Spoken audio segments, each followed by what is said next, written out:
Checkered past. When Alex was in his early 20s, he was caught hijacking a truck. He pistol whipped the driver and drove off with $200,000 worth of yarn. He was caught sometime later driving the truck along Sunrise Highway. At 22 years old, Alex is arrested and charged with robbery and assault. He is tried and convicted, and by age 23, he's in prison. One consolation from Alex's run-in with the law, it sets him straight. He was a crazy young kid, you know, he did the wrong thing and he knew it. And it really turned him into being such the opposite way. After his release from jail, Alex turned over a new leaf. He became a very responsible young man. So, like, if we went out, he would make sure nobody got too drunk, nobody did the wrong thing, nobody was left behind, everybody made it home safe. He was that kind of guy. Alex goes back to school and finishes his apprenticeship to become an electrician. He also spends time pumping iron at a local gym. Alex makes friends with Paul Rydell at a Gold's Gym, and they enjoyed riding motorcycles together. Paul is planning to open his own fitness club and offers Alex the chance to become his business partner. It's a great opportunity for Alex. He's all in. He even does electrical work to help set up the new facility. Alex and 31-year-old Paul Rydell open the Dolphin Fitness Club in Amityville, New York. Paul Rydell is also living in Babylon, New York, the same town where Alex's neighborhood of Deer Park is located. Paul, I'd known since he was probably 7. Alex, I met later on, actually through Paul, and we would go out to clubs together, we'd go to Manhattan together, a lot of hanging out together, a lot of partying, a lot of hanging out. Paul Rydell is a big, strong young man who looks a lot like Alex. A big boy, Paul. He was 6'2", 225 pounds. You know, he had a full ride to USC. He's a big boy. He held the New York State record for tackles in high school football. Alex and Paul are good friends. Paul thinks of Alex as his best friend. So it's no surprise Alex stands with his best friend Paul when he marries his fiancée, 32-year-old Leanne Armanini, in July of 1999. Paul and Leanne got along very well. You know, they were two young kids in love, I guess. When Leanne and Paul's son Nicholas is born in February of 2000, Paul asks Alex to be his son's godfather. They just had a bundle of joy that they were so happy with.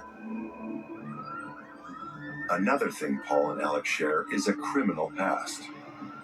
Paul Rydell is arrested in 1989 at the age of 19. Paul had been robbing drug dealers, but then he made the mistake of holding up an undercover officer. Paul Rydell is charged with armed robbery.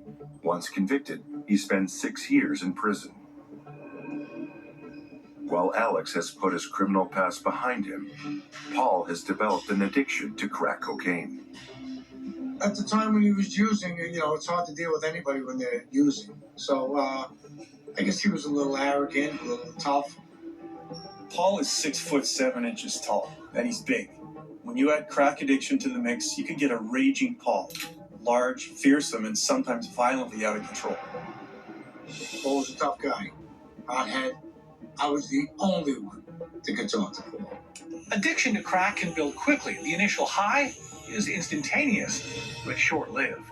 Side effects grow with increased usage and include paranoia, extreme irritability, and amplified aggression. Paul and Leanne's marriage comes under stress from Paul's drug addiction. Leanne has a 12-year-old son from a previous marriage, and now there's a new baby in the family. Police are called to the Rydell home on a number of occasions. At one point, Leanne turns in a shotgun that Paul is keeping under their bed. Leanne threatens to leave, but Paul is remorseful and promises to change, so she forgives him, and the cycle starts all over again. Eventually, Leanne takes her son and their new baby and moves to live with her mother in Florida. In January 2001, Leanne Rydell comes back to Babylon, New York for another try at reconciling with Paul, who promises he will be better this time. She was madly in love with him. She just wanted him to stop partying, and he did. By the time Leanne returns and Paul has stopped partying, Alex Algieri is thinking about ending his business partnership with Paul.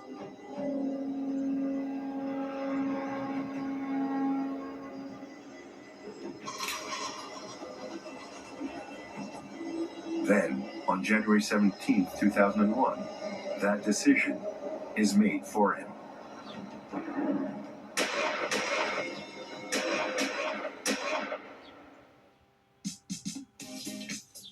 What if things got easier as you got older?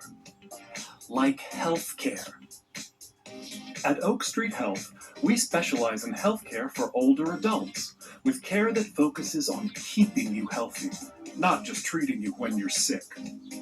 This doctor at Oak Street was more concerned about your health, and that's what she stressed all during the conversation. She says, I'm here to get you on track and to make sure that you're as healthy as you can be.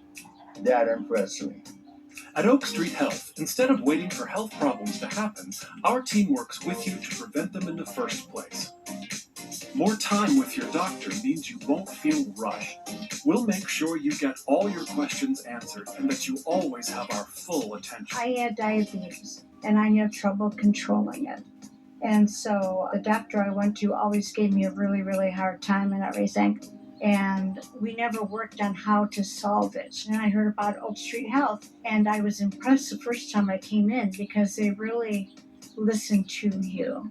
Here, they spend the time with you. At Oak Street Health, we specialize in caring for older adults like you. Call 855-265-7764 to schedule a visit at Oak Street Health today. In addition to doctors and nurses, your care team includes social workers, someone to help you understand your Medicare benefits, and even mental health support. What I love about Oak Street is that they take care of my body, my psychological thinking and all that. And I love that they do it together, and they really do work together. It's all part of how we make healthcare easy. Oak Street Health offers same-day or next-day appointments, and our patient support line means there's someone available 24/7 to help you with urgent healthcare issues and questions day or night. Once we got to Oak Street, as soon as you walk in, you just feel the vibe. Everybody's so friendly and just attentive, like, to your needs. So you can tell they actually care. Ready to switch to Oak Street Health? We make that easy too. We'll handle the transfer of your medical records and health history so you don't have to lift a finger. Sometimes there's two important questions you're going to ask yourself, and that is, are you just surviving or you're thriving? And so I feel that I'm thriving. Oak Street concentrates on each individual and what they're going through. They are a great place to go if you're a senior citizen. They're there to make sure that you're in good health. Lots of things are more challenging as we get older, but healthcare shouldn't be one of them. At Oak Street Health, we specialize in caring for older adults like you. Call 855-265-7764 to schedule a visit at Oak Street Health today. Are you on Medicaid and in need of bladder control and incontinence products? Then stay tuned for a free offer from Active Style. I'm embarrassed to go out in public because sometimes I have accidents. Can Medicaid help me with bladder control products? Can I get my bladder control products delivered at no cost to me? Is there a home delivery service for bladder control products? How would you like to have all your incontinence supplies delivered discreetly right to your door at no cost to you? You can if you're Medicaid eligible, thanks to Active Style. At Active Style, we understand your needs and offer convenient home delivery of incontinence products for children and adults.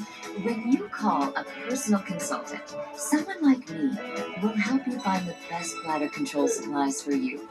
Inside every product is a super absorbent core that turns liquid to gel and locks it away to help protect your skin and keep you dry. Your comfort and satisfaction are assured by our Get It Right guarantee.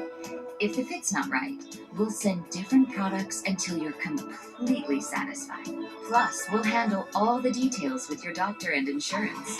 And your privacy is assured. Every order ships free right to your door in discreet boxes. Best of all, our caring and complete service costs you nothing if you're Medicaid eligible. With Active Style, my bladder control worries are gone. This is a special TV offer. If you're Medicaid eligible, you'll get our great caring service, our Get It Right guarantee, and a free sample. So please, call now. If you're on Medicaid, call now for your free sample. Active Style is the easy, convenient way to get incontinence supplies shipped discreetly to your door at no cost to you. Have your Medicaid card ready and call 1-800-203-7749. That's 1-800-203-7749. Call now.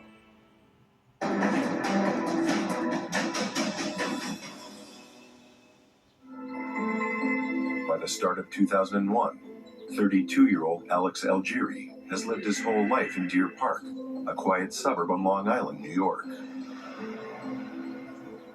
He works as a contract electrician and is part owner at the Dolphin Fitness Club in Amityville, New York, along with his good friend and business partner, Paul Riddell. The fitness club is open 24 hours. It's time to lose that holiday paunch and follow through on those New Year's resolutions. Alex is on the evening shift and charges staff from 5 till about midnight. The front of the club is wide open, with display windows that look out over the customer parking lot and Merrick Road, a busy thoroughfare. By contrast, the employee parking lot along Park Avenue at the back of the gym is closed off and dimly lit. A little before 7:30 p.m., Alex steps out of the club to grab a CD from his car.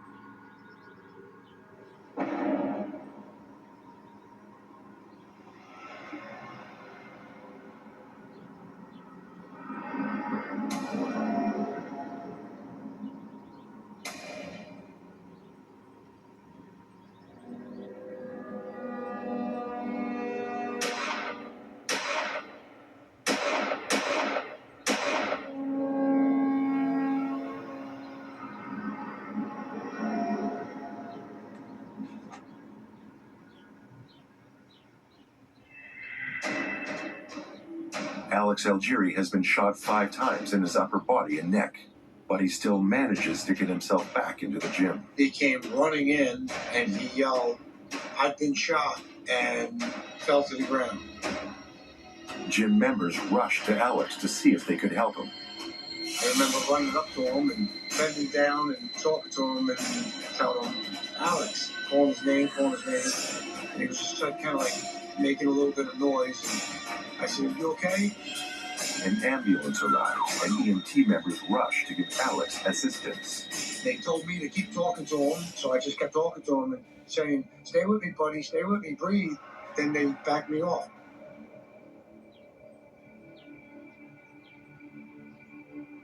Sorry. The little torch stepped and blew it up. They put him on a stretcher and they wheeled him out. Brunswick Hospital is less than a mile away. When the ambulance gets to the hospital, Alex is still alive, but he's unresponsive and his vital signs are weak. Alex's injuries are extensive and leave him fighting for his life until Alex is pronounced dead. The cause of death is multiple gunshot wounds. At the fitness club, Amityville police close off the crime scene and interview gym members.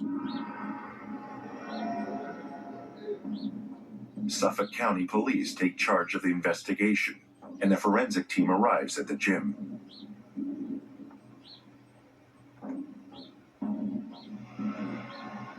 In the back parking lot, a stray bullet and 3 cigarette butts are found on the ground. These items are bagged for DNA testing, and Alex's SUV, well, it's taken away for further processing. There are no eyewitnesses to the shooting, but a woman out walking her dog says she saw a white minivan leaving the scene. She gives a vague description of the driver. Alex's autopsy reveals 5 bullet wounds. 3 are in his back, 1 is in the back of his left arm at upper torso, and 1 is in the right side of the base of his neck. The wounds caused massive damage. Both of his lungs were punctured, as well as his heart. There's an exit wound in his right shoulder, which may be connected to the bullet found at the crime scene. 4 bullets were removed during the autopsy and identified as .38 caliber. Forensic analysis determines the 4 slugs came from the same gun. They assumed the fifth round was at the crime scene. The lead investigator is a veteran of the Suffolk County Police Department. Detective Robert Anderson begins conducting interviews with bystanders, friends, and family. We thought it maybe just something random. Nobody had a clue what it could have been. We thought maybe it was a gang initiation at first. We didn't know what it was. Overwhelmingly, people's opinions about Alex is the same. He's the nice guy. He's easygoing with lots of friends. It was devastating to us because we couldn't think of anybody who would want to harm Alex. That's the kind of guy he was. He didn't have anybody that didn't like him. Suffolk County PD also assigned homicide detective Sergeant Edward Fandry to work with Detective Anderson. Detectives Fandry and Anderson are coming to the same conclusion. It looks like a deliberate hit. But Alex gets along with everyone. Almost everyone. Except lately Paul Riddell, who's Alex's business partner in the fitness club. Alex and Paul have been pals for years, but recently there have been arguments between them, to the point Alex was talking about getting out of their gym business. The more the detectives learn, the more they want to know about Paul Riddell. Remember, Dad, we've got Greenlight Infinity. You can see my location in real time, so you know I'm safe. When I was your age, it wasn't that easy. Does anyone have a quarter so I can tell my mom I'm safe? Anyone? Bring your family into the financial future. Hey, you folks.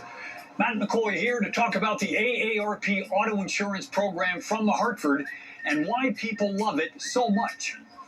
This is a good movie. Looks like it got a 94% thumbs up. Now that's pretty high. Even that's less than the 96% of customers 50 and over who recommend the Hartford. In fact, 4 out of 5 AARP members who switched to the Hartford from companies like Allstate, State Farm, and Geico got a lower rate. And many of them saved hundreds on their auto insurance. Not an AARP member? Hey, not to worry. The Hartford can help you join in minutes. To start saving on your insurance today, get your free quote by calling the Hartford at 1-800-684-6093 or visit trusthartford.com. I hear this place is great. 90% of diners recommend it. That doesn't beat the 96% of customers who recommend the Hartford.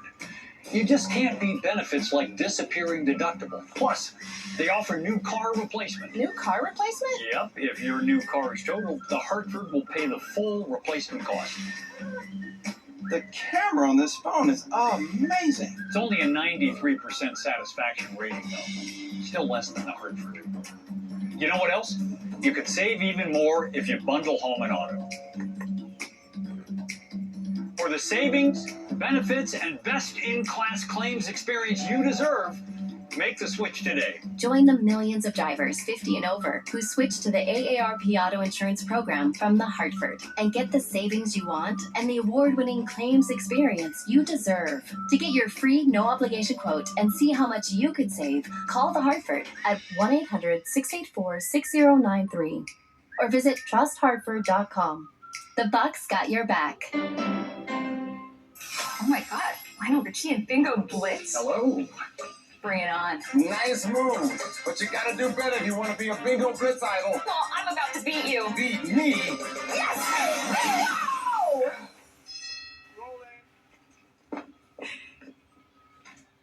Hello. Calm myself, Blitz. American Idol is coming to Bingo Blitz. Download America's favorite bingo game and compete one-on-one to become a Bingo Blitz idol. Bingo Blitz. Now that's a bingo. Do you want to gain weight? Yes, I said gain weight. Do you want more curves? Do you want to bulk up? Try CB1 Weight Gainer today. The natural weight gain pill designed for people who struggle to put on weight. I just love the results. I'm loving the way that I look. I was able to eat. I was able to hit the gym. I'm feeling great and I'm looking great. I put on 25 pounds with CB1. I have curves, I have booty, and I have a chest. I've gained 20 pounds in just a couple months. I put on over 30 pounds in 3 months. Finally, I got the curves that I've always dreamed of. Order today and we'll include the exclusive weight gain guidebook. A $20 value free when you call now. We'll also upgrade your order to rush processing, a $6.99 value absolutely free. That's right. Call now and save over $25. Gain the weight you want or your money back guaranteed. Call 800-790-3004 or go to trycb1.com. Coming up next on True Crime Network.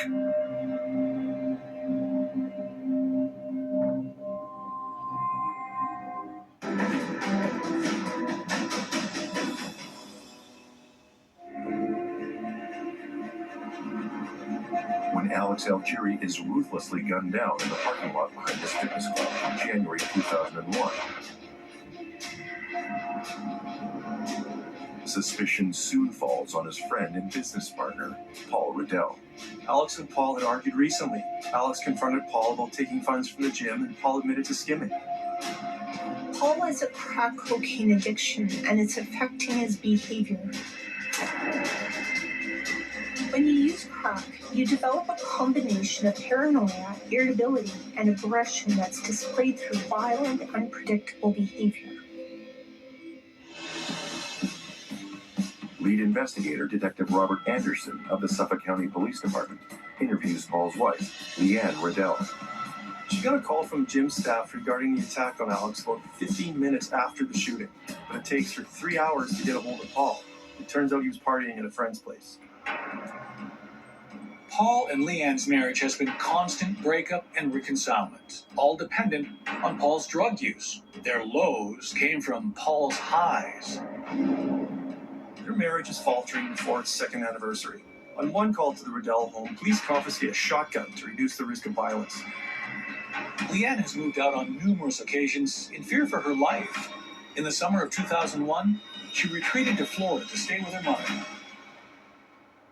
Threatening calls Paul made to Leanne's mother and her was enough for them to file a restraining order, in case Paul had plans to follow through on those threats. When Leanne left to Florida, her mother came in town. And her mother was the one that told her to get out, you need to leave. Over and over, Paul and Leanne give it one more try. For a while, Paul will attend his court-monitored parenting classes, and he passes his drug tests. Inevitably, the crack wins out again. By January 2001, Paul and Leanne are living back together, but they are legally separated. Despite all that Leanne has been through, she tells Detective Anderson she doesn't believe Paul killed Alex. Paul attends Alex's funeral, and he's visibly shaken by it. At the times, I guess he wished it was him instead of his buddy. We've all stood up and said we wish it was me instead of him. That's the kind of guy Alex was. Paul Riddell demonstrates to police that he was elsewhere on the night of Alex's murder. If anything, Paul's unnerved by Alex's killing. Police also discover a feud Paul had with a rival gym, and they also looked into ties to organized crime. There's a chance Paul could have dragged Alex into something without meaning to. Whatever happened, it's got Paul spooked, and Leanne is terrified. In February 2001, a month after the shooting, the Riddells move away from New York, returning to Florida, where Leanne's mother lives. 2 months after they get there, Leanne tells Paul he's going to be a father again. By November 2001, Leanne's a month from giving birth. It's been 10 months since Alex Algieri's death, and the Suffolk County Police get a break. The New York Police Department calls Detective Robert Anderson to say that a suspect they've arrested for grand larceny is offering up information to help in an attempt to lessen the trouble he's already in. The snitch starts with something Detective Anderson was already pretty sure of. Paul Riddell didn't kill Alex Algieri. Then he explains why. It was Paul Riddell who was supposed to be killed, and not Alex. They got the wrong guy. Police had already considered Paul could have been the intended target, but with nothing to prove it either way. They could see a number of things Alex and Paul had in common. Physically, they both had large weightlifter builds, though there's a noticeable difference in height. They both are pretty big guys. Goatees, dark hair, kind of Italian looking, I guess. But that might not matter much in a dimly lit area when you're watching from a distance, especially when their back is to you as you approach them in a hurry. Strike one. Paul usually works the evening shift at the fitness club from 5 p.m. to midnight. The only exception is Wednesdays, when Alex fills that shift. Strike two. Adding to the confusion, they both drove black GMC Yukons. Same make, same model, same color. And they both had a dolphin sticker in the back window. Strike three. Detectives question Leanne Riddell. The case makes more sense when police consider Paul Riddell as the intended victim. Alex is a man with no enemies, while Paul seems to have a list. During police questioning, Leanne tells detectives that Paul has received death threats and phone messages marking him as a rat. The tip from the NYPD has one name attached, Scott Paget. A background check on 31-year-old Scott Paget reveals a criminal record that includes battery and resisting arrest. His place of residence, Miami, Florida. Paget works in security at a nightclub, which is a formal way of saying he's a bouncer at a stripper bar.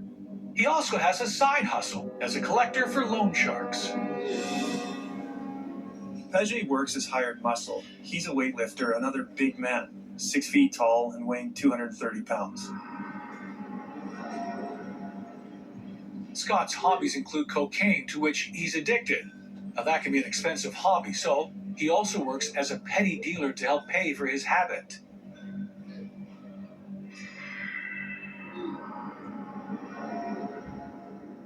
Scott's initial reaction to inquiries is to deny any knowledge, deny any participation. Just deny, deny, deny. Paget's lies are catching up to him, and he confesses. He knows who killed Alex Algieri because he was there. Scott tells police he wasn't the trigger man. He was the driver. The gunman paid Scott $3,000 to share driving with him for a straight-through 20-hour run from Florida to New York, and then back again right afterward. Scott drives the gunman to the Dolphin Fitness Club in Amityville and parks near a black SUV in the back parking lot. A short while later, a man matching Paul's description comes out the back door and goes to the SUV. The gunman approaches him, calls out Paul's name, and then shoots him.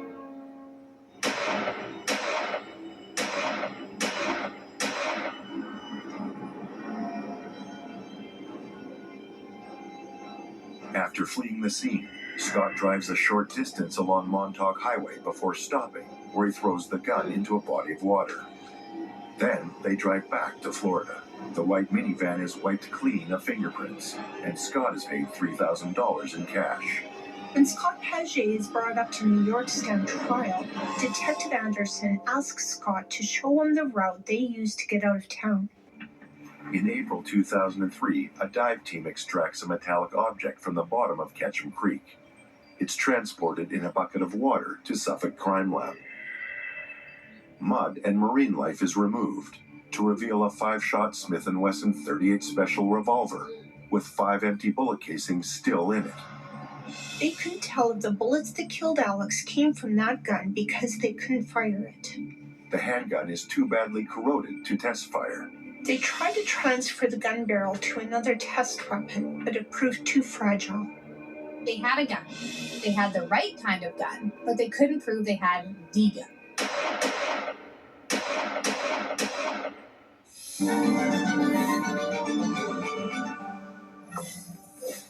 Are you sitting at home living in pain?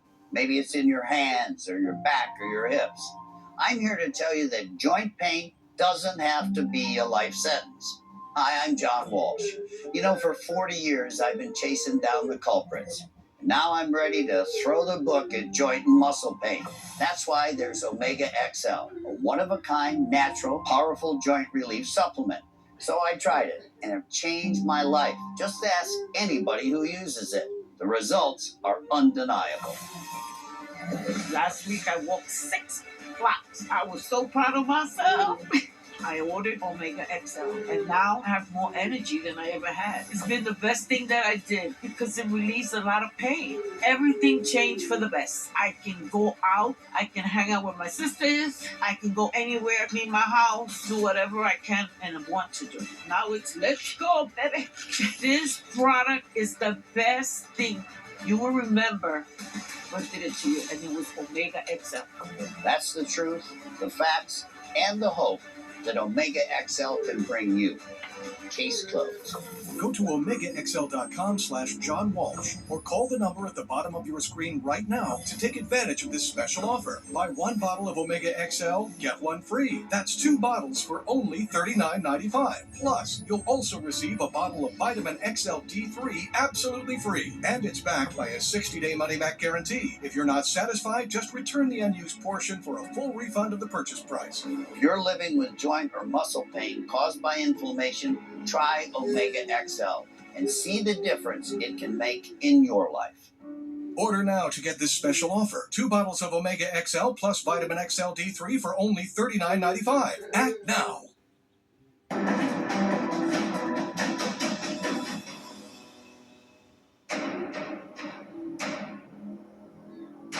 Alex Algieri is murdered in Amityville, New York in January 2001, the victim of mistaken identity.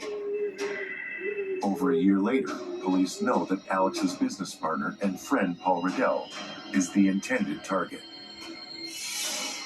Alex and Paul had the same general build and appearance.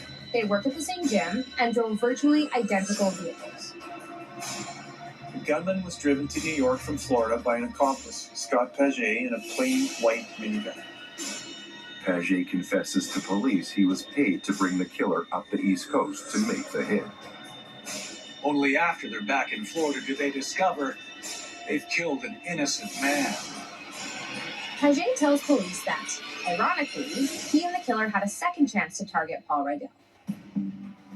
A month after the murder, Paul and Leanne moved to Florida to distance himself from enemies who are out to kill him on Long Island. One day, Scott Paget recognizes Paul's car parked outside a gym he goes to. It's a black GMC Yukon with New York plates. And this time, it's the right car. Scott contacts the hitman to let him know their intended target has landed right in their lap. But now, he's too close for comfort. The point of killing Paul in Amityville was to make it look like a New York hit. Paul being right in the killer's backyard keeps him safe, for now. Before any harm comes to Paul Riddell, police pick up Scott Paget for questioning. And Paget gives police the name of the shooter. 33-year-old Ralph Salerno grows up in Eastchester, New York, where he is also known as Rocco. His alias in Florida is Randy. Ralph Salerno has been living in Florida for about 3 years. He's in the same line of work as Scott Paget. He's a bouncer in a strip club and a collector for loan sharks and bookies. No surprise, Ralph's another bodybuilder. If you work as muscle for hire, it's important to look the part and have the tools to do the job. Ralph has an apartment in Delray Beach and is a member at a health club there. When Ralph Salerno's finally arrested in April 2002 for the murder of Alex Algieri, he's back living in Eastchester, New York, and is on parole for pulling a gun during an altercation.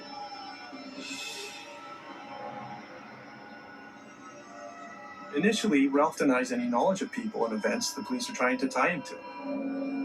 But Detective Anderson has a list of names, dates, phone records, and signed statements, including a written confession from Scott Paget. Detective Anderson knows a lot more than Ralph realized. He even knows how it all started at a Florida health club in Delray Beach. Ralph begins to realize it's not in his best interest to try to lie his way out of trouble, at least not all of the way. Ralph's memory is now significantly less cloudy. He admits to knowing Scott Paget and working together with him as bouncers and loan collectors. He's also aware of Paul Riddell and his fitness club in Amityville, New York. Ralph tells Detective Anderson how he meets a friend at a gym in Delray Beach, who tells him about a job someone wants done. Ralph shares specific details with the detectives about the drive up to Long Island. How they stopped at a chop shop in the Bronx to get some New York license plates to cover their Florida plates until they got back out of town. How they got lost and phoned the gym to ask for directions to get there. How they'd seen a photo of Paul Riddell in his black GMC Yukon but didn't know his license plate. And how they knew where he parked it at the back of the Dolphin Gym. So far, detectives have matching statements from Ralph Salerno and his accomplice Scott Paget. But then Ralph's story begins to deviate. By Ralph's account, he's driving the minivan. Then, when they see their target, It's Scott who gets out of the van. It's Scott who pulls out a gun. And it's Scott Paget who murders Alex Algieri.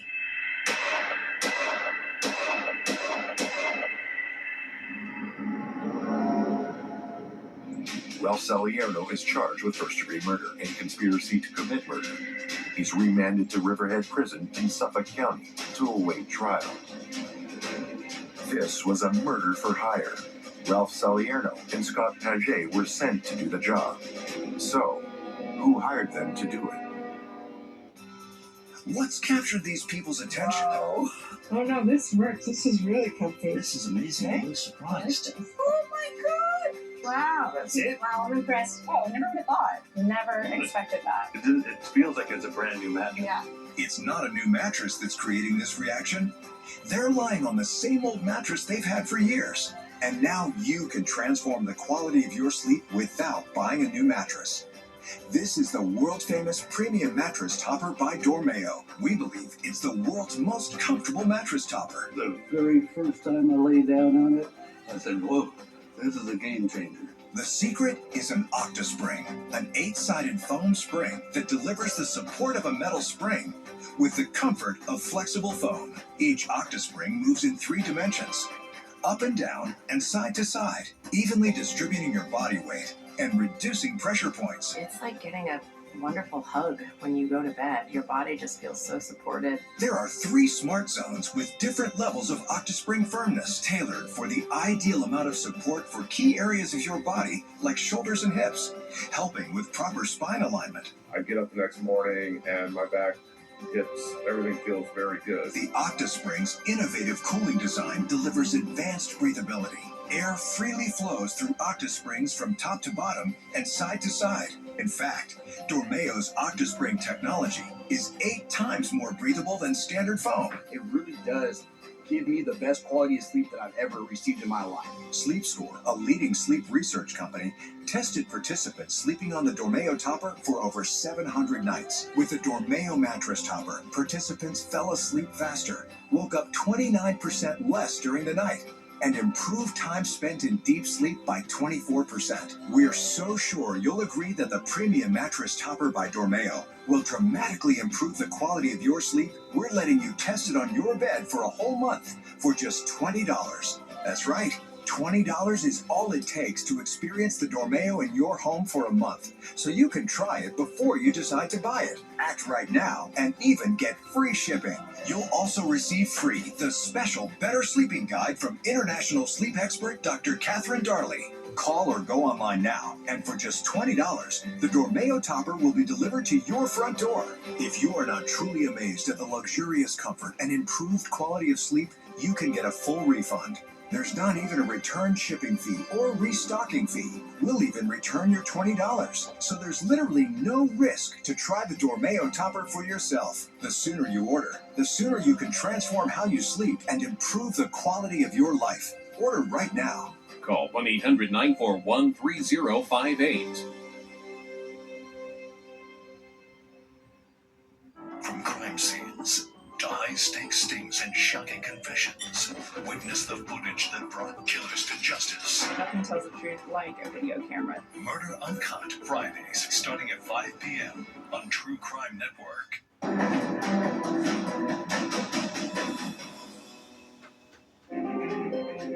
By April 2002, police have arrested 2 men for the January 2001 murder of Alex Algieri. 33-year-old Ralph Salerno has now been charged with first-degree murder and conspiracy, and 31-year-old Scott Paget has been charged with second-degree murder. Alex Algieri was killed in a case of mistaken identity, and that error initially put police on the wrong path. The contract killers from Florida had actually come to New York to eliminate Paul Riddell, Alex's business partner. Police now know that the conspiracy to kill Paul Riddell started at a health club in Delray Beach. They knew this wasn't loan sharks after Paul for an unpaid debt. It wasn't a grudge from drug dealers who thought Paul was a rat. It wasn't the mob or a rival gym business that decided Paul had to die. It was Paul's wife, Leanne. Paul and Leanne Riddell have endured a difficult marriage. By the summer of 2000, it escalates to another level. That June, Leanne escapes the abusive relationship with Paul and moves to Florida to live with her mother. Leanne's mom, 54-year-old Pat Armanini, lives in Delray with her partner, 60-year-old Liz Russo. Both originally from New York, they've been partners for about 8 years. When Leanne leaves Paul, she takes $140,000 of Paul's money. Now, Paul kept cash around from his various businesses. Besides the gym, he also had a tanning salon. Now, the $140,000 Leanne took had been stashed by Paul at Leanne's grandmother's house, while he kept another $140,000 in a safety deposit box. Paul Riddell wants his money back. He makes threatening calls to Leanne at her mother's house in Delray. His threats include what he'll do if he has to come down to Florida to take back what's his. Pat talks to her daughter about an order of protection, and Paul gets served a restraining order on July 5th. The order gives Leanne temporary custody of their baby. Pat and Liz also start talking to Leanne about another restraining order for Paul. Now, if Paul still decides to come to Florida to follow through on his threats, he should get a dose of his own medicine. Pat's partner, Liz, works out at a health club in Delray. She asks around about getting some protection for her niece, Leanne. Two men later pay Leanne, Pat, and Liz a visit at their home. One of the visitors is Ralph Salerno. Ralph is the muscle. It's the other guy who does most of the talking. And what they're talking about is dealing with Paul. Then in July, Paul calls Leanne to apologize. He's cleaned up his act and he misses her, and he's hoping for another chance. Leanne goes back to Paul in New York, taking their baby, while her son, Christopher, stays in Florida. But the happy reunion only lasts a few weeks because by early August, Paul's crack cocaine problem has also moved back in with them. When her mother, Pat, comes to New York to help Leanne, she ends up filing a complaint against Paul for threatening to kill her, Leanne, and the baby. Leanne returns to Florida, where Ralph Salerno comes back to see her again. Now, he helps Leanne to get a job as a barmaid in a strip club, and they start dating. She was going through a hard time with Paul, and she had somebody to treat her nice. And I think he fell in love. Leanne then gets served with divorce papers and a court order from Paul's lawyer. State law declares their infant son can't be taken out of the home state of New York without the father's consent. Also, the child can't be living more than 50 miles away from Paul. Leanne and Ralph are having an affair, and now her 8-month-old son is now caught up in a legal tug-of-war. In October, Leanne leaves her oldest son and her new boyfriend in Florida and returns to Long Island with the baby and most of Paul's money. By December, Paul and Leanne have moved back into their home together in Babylon, New York, and the divorce proceedings stop. Leanne makes occasional trips back to Florida to visit her mother, Pat, and her son Christopher, and Ralph Salerno. Ralph is looking for someone to rent him a van and buy him a gun. Leanne has given him a photo of Paul and written directions that include where Paul works, the car he drives, and where he parks it. Leanne tells Ralph, "I can't live like this anymore." And when she gives him the photos of Paul, she says, "I want him dead." In early January, Leanne files an affidavit in court declaring she's heard there's a contract out on her husband. Then on January 17th, 2001, Paul's friend and business partner Alex Algeri is mistakenly murdered in cold blood.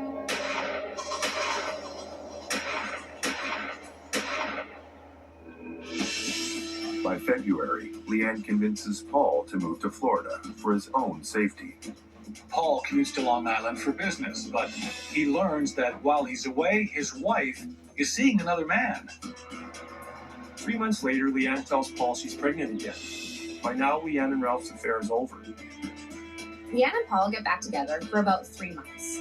And when it ends this time, Leanne serves Paul with divorce papers.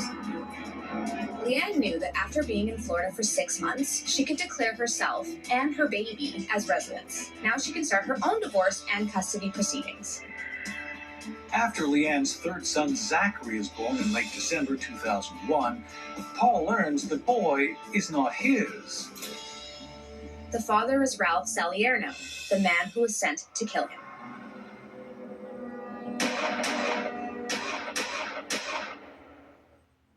I'm happy. I am happy to have gold. I have gold as a hedge against inflation. I know that this is the only thing that represents real money. I've had a portfolio of course, stocks, but no one ever talked about gold as part of your portfolio. To make a long story short, I end up buying gold for the first time. And boy, was I excited. What I like about owning physical gold is that I'm in control of my money. No one else has his hands on it, but I can put my hands right on it right now. If I need it right away, it's there. If you would like to learn more about why physical gold should be an important part of your portfolio, simply call to receive the complete guide to buying gold, filled with new and exclusive information, including facts you should know about making any gold, silver, platinum, or palladium purchase. Call now to also receive our new 2025 Global Gold Forecast Special Report. Inside, you'll find the real issues on why you need to start owning gold today. You can also receive a copy of our new report, Protection in the Risk Zone. U.S. Money Reserve can walk you through the 3 simple steps of transferring your existing 401k or IRA into a precious metals IRA backed by physical gold to further protect your assets from market instability. Pick up the phone and call U.S. Money Reserve, America's gold authority, right now to get your free gold kit and IRA information, including the 3 simple steps for transferring your existing 401k, 403b, and traditional IRA. With more than 2 decades in business, over $3 billion in transactions, and more than 1 million clients worldwide, U.S. Money Reserve is one of the most dependable gold distributors in America. Just hit my savings goal. Greenlight has really helped you kids learn about money. Back in my day, we kept our money in the mattress. Yeah, Greenlight is better. Bring your family into the financial future. STEINBERG.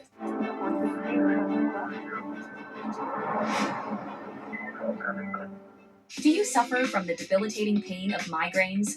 Tired of medications that just don't work? It's time to take a natural approach and experience the benefits that organic herbs can offer. No harsh chemicals, just pure natural ingredients. Experience long-lasting relief that you deserve with 1 to 2 cups of our soothing organic migraine relief tea each day. Don't wait. Your health matters. Join the thousands of satisfied customers who have found relief. Act now and get healing for just 50 cents a cup from Full Leaf Tea Company. Say goodbye to migraines and hello to a pain-free life. Organic Migraine Relief Tea, your natural, effective solution for migraine relief and prevention. Proudly hand-blended in the USA. Scan the QR code to order now and get fast shipping right to your doorstep. Available now at fullleafteacompany.com. Scan the code and shop our collection of wellness blends. That's fullleafteacompany.com. With Pal Clean Sonic Toothbrush, you always get a professional level clean. Featuring a patented whitening brush head that breaks up tough stains like coffee and wine. Pal cleans not like any other toothbrushes. The base automatically sanitizes, charges, and dries the brush, making it the perfect gift for anyone who's looking to elevate or add style to their routine. Get yours today at talclean.com.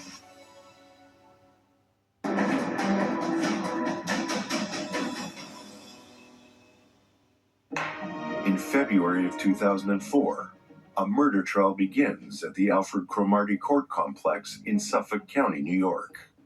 It's been just over 3 years since Alex Algieri was slain, the victim of mistaken identity. 3 people are charged in connection with the crime. One, Scott Paget, has admitted guilt and will serve as a prosecution witness. The other 2, Ralph Salierno and Leanne Riddell, will stand trial for first-degree murder. Riddell and Ralph Salierno conspired as a couple and now face their trial together. Both have declared their innocence. There were two juries in one courtroom, a jury for Leanne and a jury for Ralph. A double jury trial is used to save court, but you can't have one defendant's case affecting the other. So one jury may have to leave during specific questioning of a witness. Then that jury is brought back in while the other jury is excused, and questioning begins all over again. Trying the case is Judge Lewis J. O'Lee. Assigned to handle the prosecution is Assistant District Attorney Denise Merrifield. There were two main witnesses the prosecution had to call on: Scott Paget, an accomplice to the murder, and 33-year-old Michael Paglianti was recorded talking to undercover police about the Algieri murder during a federal narcotics sting operation. Paglianti is offering his testimony to help reduce his sentence from the federal drug sting. Paglianti is a longtime friend of Ralph's. In court, he offers the most damning account of events before and after the murder. Paglianti says he and Ralph were lifting weights together at the Delray Beach gym when Ralph got the tip about a job to put a beating on an abusive husband. Michael testifies how this plan evolves from a beating to a killing. Michael says he was with Ralph when Leanne was crying, that she couldn't live like this anymore. And he was there when Leanne gave Ralph written directions and a picture of her husband and told him, "I want him dead." Ralph offered Michael $3,000 to drive him to New York and back. Ralph asked if Michael could get him a gun. He wanted a .38, but Paglianti tells the court he wouldn't do it. After the killing, Michael was with Ralph and Scott Paget when Ralph checked the news and said, "I got the wrong guy." Michael says he was also with Ralph, and Leanne yelled at him, and Ralph said she should have given him a better photograph of Paul. Michael Paglianti testifies that Ralph gives him an account of the murder, how he and Scott wore zip-up hooded sweatshirts, how Ralph got out when someone came to the SUV parked at the back of the gym while Scott waited in the van, how Ralph calls out, "Hey, Paul," just before he fires the gun.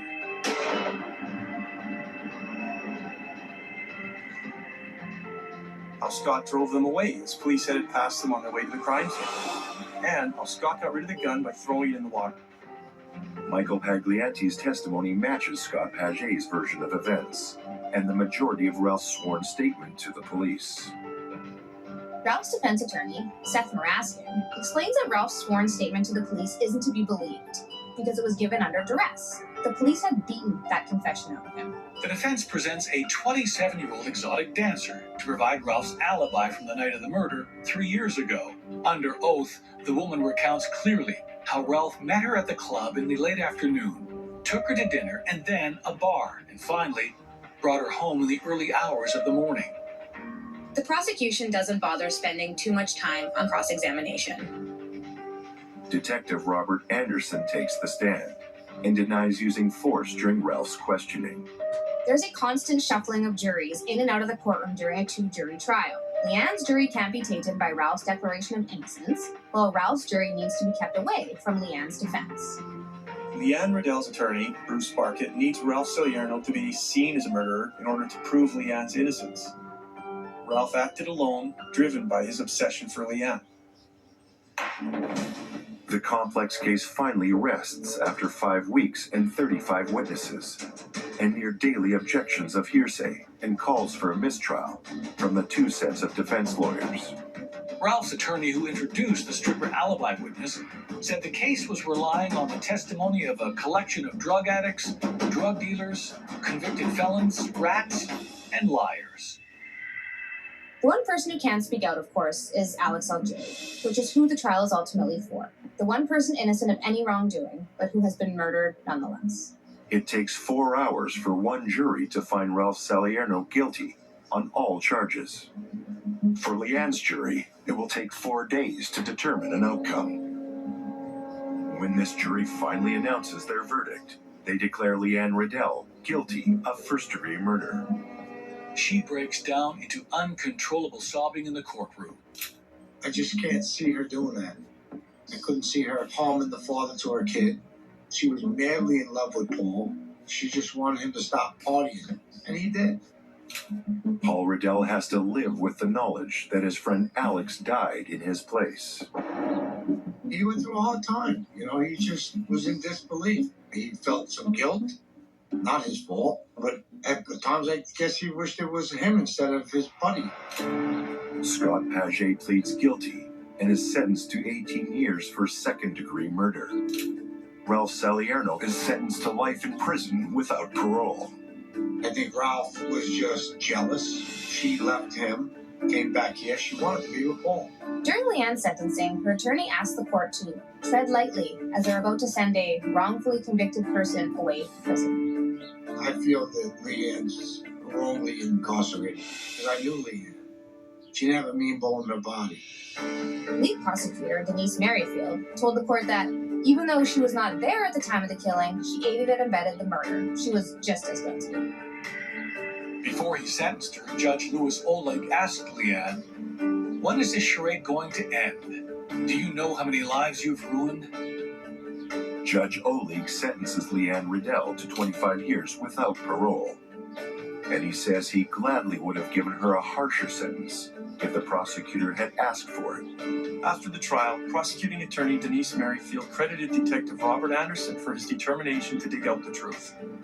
The police did a great job in solving this case, and the killers were finally caught. But we are left with the tragedy of the needless murder of Alex Algier. Alex was a brilliant guy, charming as could be. He got the worst of everything. He's the one that deserves to be here.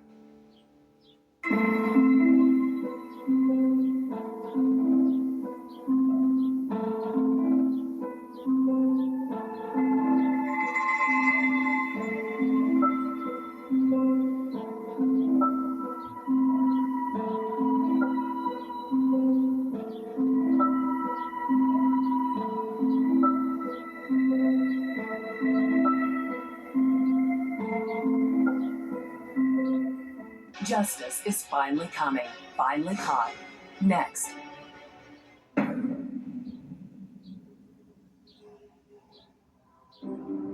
It's a quiet Thursday in Placentia, California.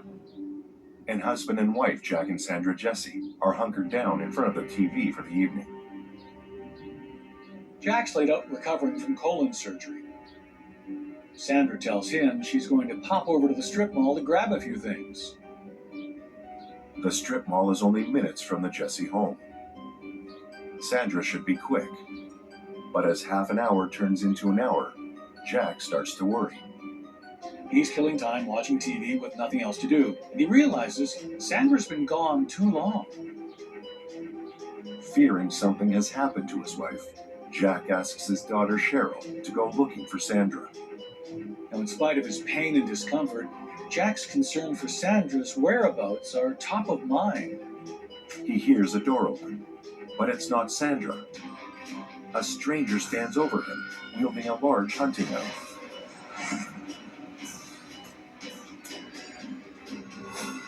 Cheryl has no luck tracking down Sandra and goes to Jack's place to let him know, but nothing can prepare her for what she's about to find. There was no DNA or other physical evidence that would indicate who a suspect might have been.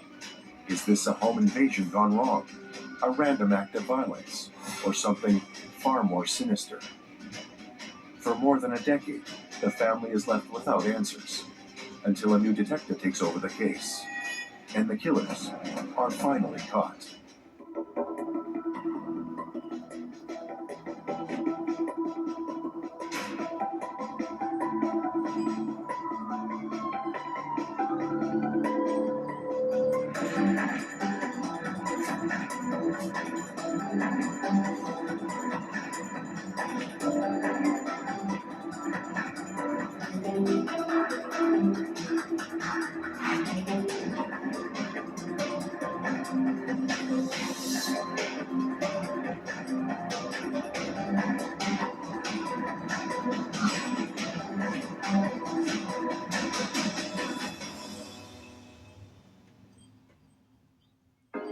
Placentia, California, a city of about 50,000.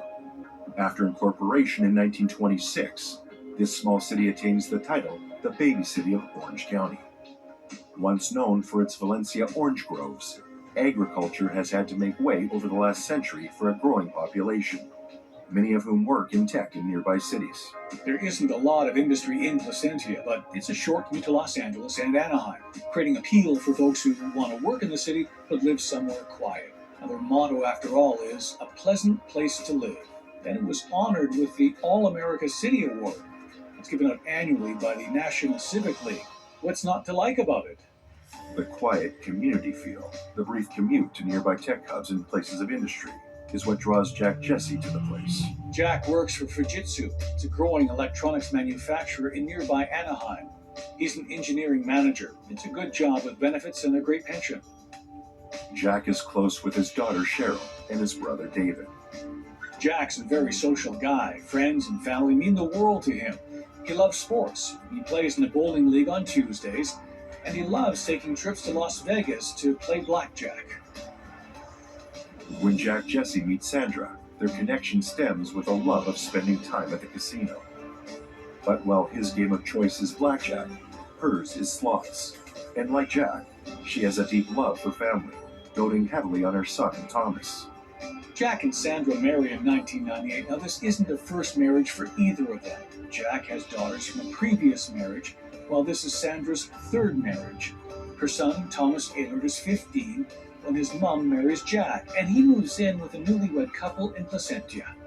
It's a big life change for Sandra and Thomas. But Placentia boasts good schools and community, which allows Thomas to adapt quickly. Sandra, on the other hand, isn't quite as in love with it.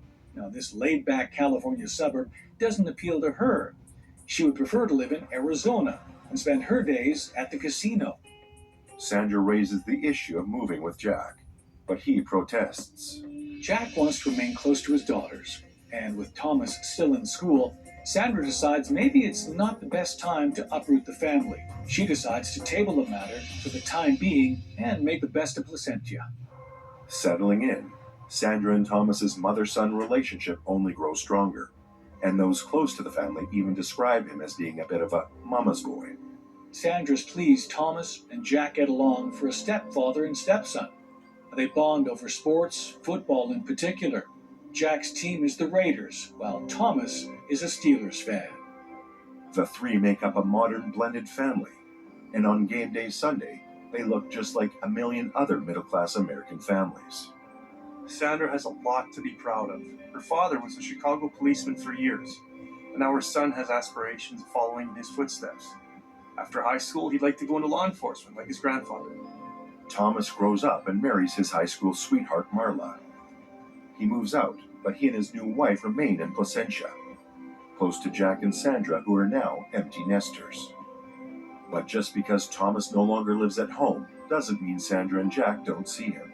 He and Marla make regular visits to the Jesse home, dropping by for dinners, the holidays, and are a constant fixture on NFL game day Sunday. Newly married, Thomas is still on track pursuing his dream of a career in law enforcement.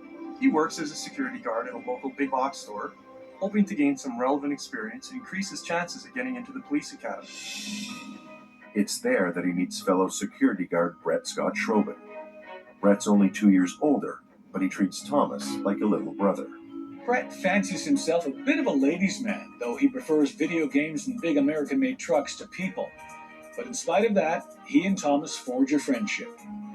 Thomas brings Brett around to the family house, where he's met with the same warm treatment Jack shows everyone. Jack is a very social, outgoing guy. He loves being surrounded by friends and family, and people are drawn to him. He's got a great life, and he's enjoying every moment of it.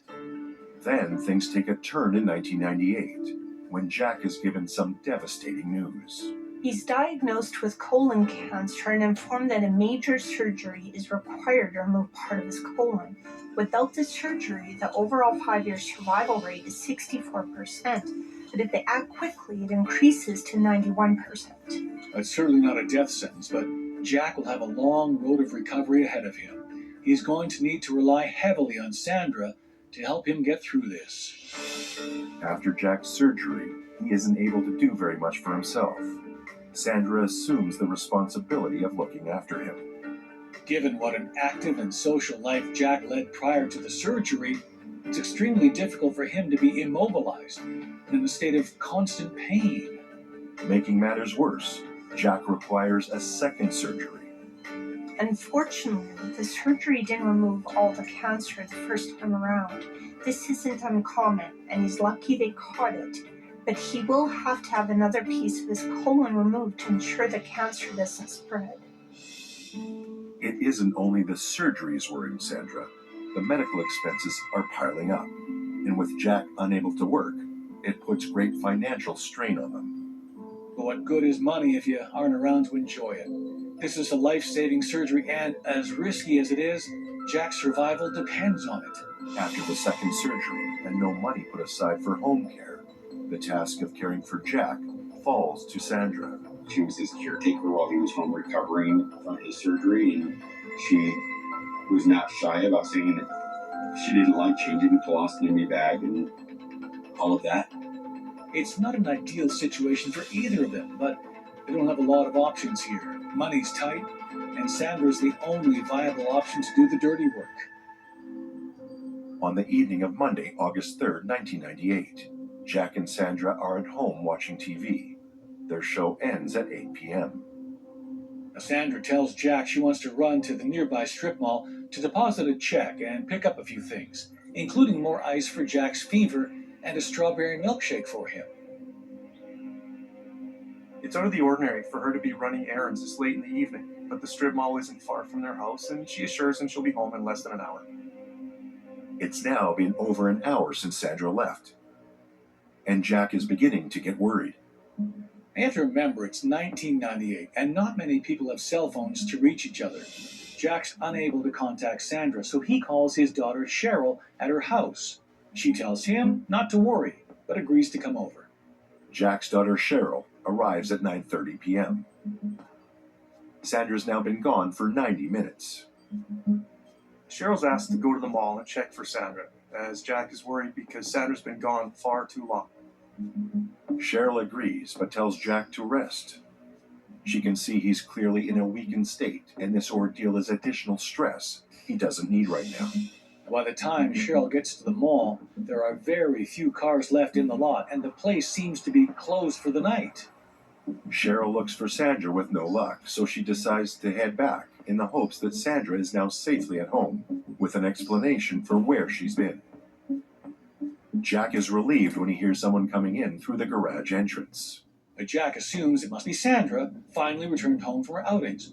But his relief quickly turns to fear when a strange man enters the room and pulls out a monstrous hunting knife. Assuming the man's a burglar, Jack tells him to take whatever he wants and leave.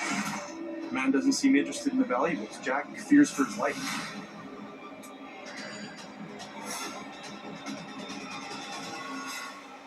At 9:45 p.m., Cheryl returns from the mall and notes that Sandra's car is still missing. Cheryl knocks, but there's no answer. Jack is a trusting guy and is known for leaving the door unlocked, so she lets herself in. Cheryl calls out, but there's no response. She goes to the living room, expecting to see Jack napping in his recliner. Desperately trying to remain calm, Cheryl rushes to her father's side in shock at the pool of blood surrounding him. She acts fast, calling 911 in the hopes to save her dad. All the while unaware, a murderer is on the loose.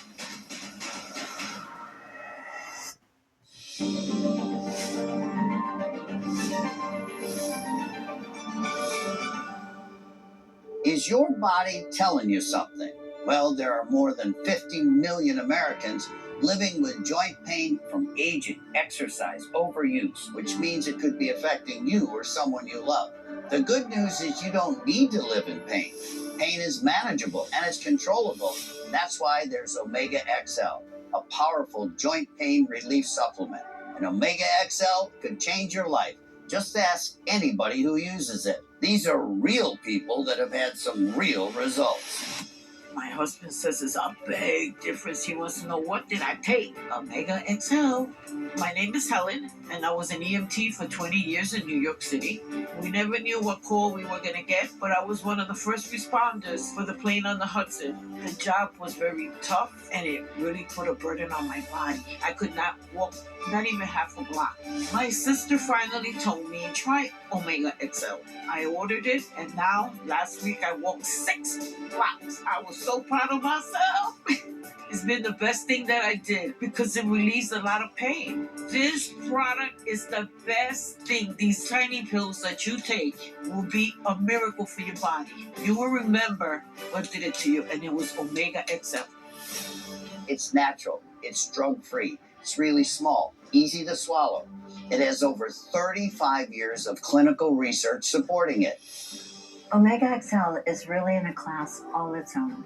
It has over 35 years of clinical research that show that it helps with joint pain and muscle soreness due to exercise, aging, and everyday activities. And it can even help respiratory health. Our investigation has shown us the truth on Omega XL. If you're in pain, I want you to know that there is real hope out there. I'm living proof. You've trusted me for the last 40 years. And if you're experiencing joint pain, I'm asking you to trust me now. I'm taking Omega XL because it works for me. And if it didn't, I wouldn't be backing it. Try Omega XL today. Pick up your phone and call the number at the bottom of the screen right now for a special offer. Buy one bottle of Omega XL and get one free. Plus, you'll also receive a bottle of Vitamin XL D3 absolutely free. Buy one, get two free. A value of more than $100. Call today and you pay only $39.95. That's a savings of more than 60%. Plus, it's backed by our 60-day money-back guarantee. Try Omega XL and see the difference it can make in your life. Moderate, it's good for you. Call or go online right now to get this special offer. 2 bottles of Omega XL plus Vitamin XL D3 for only $39.95. Call now. My paycheck was just deposited into my Greenlight account. Greenlight is so convenient. You know, we had to use a vacuum tube.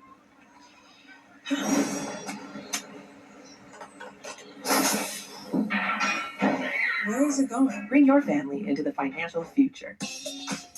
With PAL Clean Sonic Toothbrush, you always get a professional level clean. Featuring a patented whitening brush head that breaks up tough stains like coffee and wine. PAL cleans not like any other toothbrushes. The base automatically sanitizes, charges, and dries the brush, making it the perfect gift for anyone who's looking to elevate or add style to their routine. Get yours today at talclean.com. At DriveTime.com, you can customize your own monthly payment. So I can pay less than $300 a month? Yeah, use the slidey thingy. Now just go to the DriveTime dealership. Okay! That's the deal I made on my phone! This is a commercial. Go get your real deal at DriveTime.com. Hello? Your audition starts now. Step 1. Download Bingo Blitz. Step 2. Hit those numbers like a star. And 40.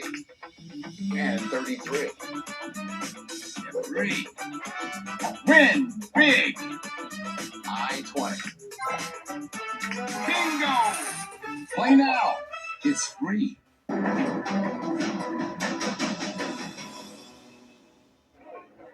Jack, Jesse, and Sandra marry in 1984, and Sandra's 15-year-old son Thomas moves in with them. In 1998, Jack is diagnosed with colon cancer. After 2 surgeries, he's unable to work, and the medical bills pile up. On the evening of August 13, 1998, Sandra steps out to run some errands. But when she's late returning home, Jack worries something's happened to her. Jack is relieved when he hears the side door open. But it isn't Sandra. Before he has time to react, the intruder pulls a knife and attacks her. Jack's daughter Cheryl returns after searching for Sandra to discover her father stabbed and unconscious. She calls 911 and attempts to give her father CPR, but it's hopeless. As she breathes into his lungs, the air escapes from the stab wounds. All she can do is wait for help to arrive and hope that by some miracle, it's not too late. At approximately 9:50 p.m., paramedics arrive on the scene. Unfortunately, there is nothing they can do for Jack.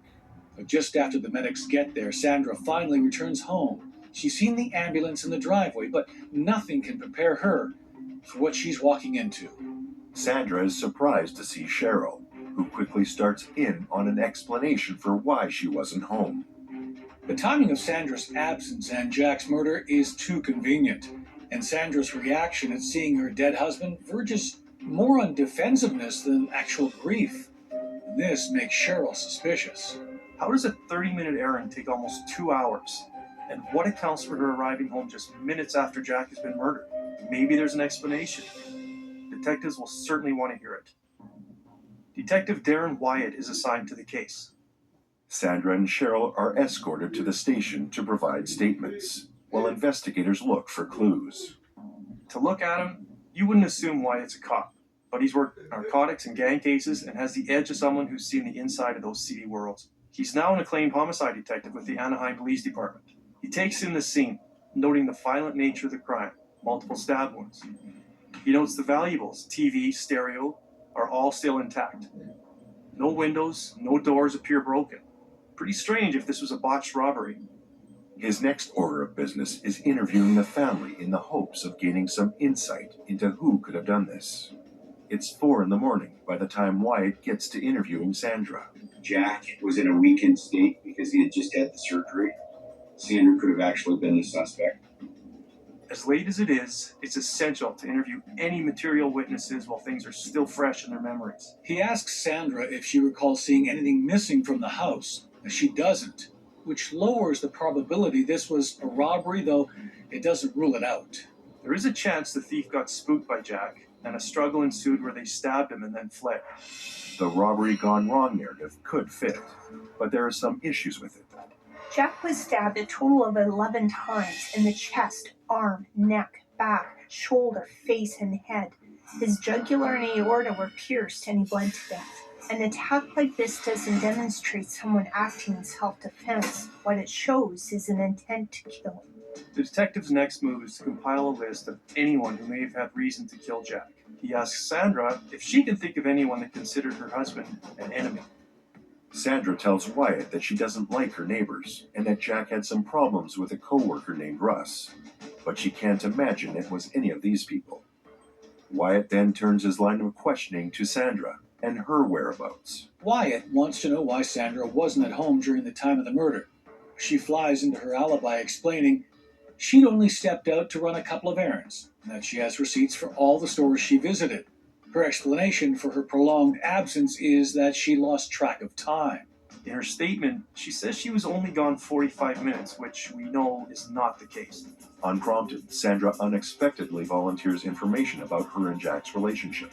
Sandra randomly advises Wyatt that Jack was clingy, always took longer than her to get ready before going out, and that she found cleaning his colostomy bag disgusting. These are strange declarations to make when your husband's been brutally murdered only hours earlier. Detective Wyatt collects the receipts from Sandra's vehicle and records the times. The receipts paint a picture of where Sandra was and at what time. Wyatt notes a couple of red flags. Sandra purchased 2 bags of ice at 8:41 p.m., but by the time she gets home, the ice is melted, and there's a 63-minute gap between the last purchase and the time she arrives home at almost 10 p.m. What was she doing during this window of time? The receipts tell a story that contradicts Sandra's version of events. Now, sure, they provide her with an alibi, but they also cast some doubt. It seems convenient that a couple of errands takes nearly 2 hours so that she isn't home when Jack is murdered. There are all these links and these ties that go back. There was her behavior that night. I think that Sandra's statements about where she was and what she was doing to the ordinary person just didn't make sense, and it reeked of the fact that she was out creating an alibi. Wyatt knows Sandra didn't murder Jack, but he's beginning to suspect that she knows who did. If his hunch is right, who is she covering for, and why? Healthcare. It's so outdated. You know what time it is? Time for change. It's time for someone else to coordinate all our care. Like a whole team. My very own team? Welcome to Oak Street Health. The doctor will see you now. I just made this appointment yesterday. Now that's more like it. At Oak Street Health, we're changing what it means to get older by changing healthcare for the better. In fact, we specialize in caring for older adults. So call today. Here, every member of your team works together to build your personal care plan and manage all your healthcare needs. That includes nurses like me, Social workers and mental health support. And of course me, her doctor. I take the notes for him, So I can spend more time listening to her. She does like to talk. What if I have medical questions late at night? Or early in the morning.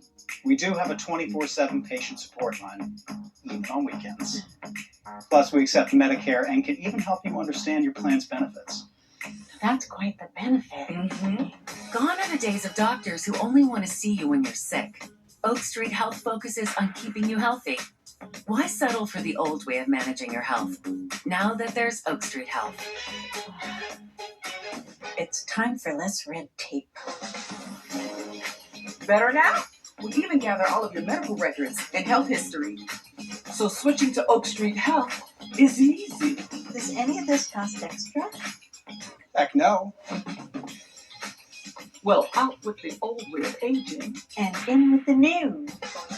Oak Street Health specializes in helping older adults feel their best. Call 855-271-5403 to schedule your visit with the only primary care provider selected to carry the AARP name, Oak Street Health. Look at this one under eye bag. It's gone. There's this side and this side. Just look at these results. 50 and haven't slept in weeks. 35 and fresh from a vacation. They are some of the hottest videos on social media. Those videos claiming to instantly get rid of bags under your eyes. It's called Plexiderm, and lifestyle expert Annette Figueroa is here to tell us why she says this one is for real. This one is for real, and I'm so excited. And I did this to my father. We were at home. I had the timer on, and we were screaming. 4 minutes, 34 seconds, completely gone. And not only does it work on the bags, it works on the appearance of crow's feet, fine lines, and wrinkles. At our $14.95 price, it's the best way to try Plexiderm and see it work after your first application. Your solution is at plexidermtrial.com or call the number on your screen.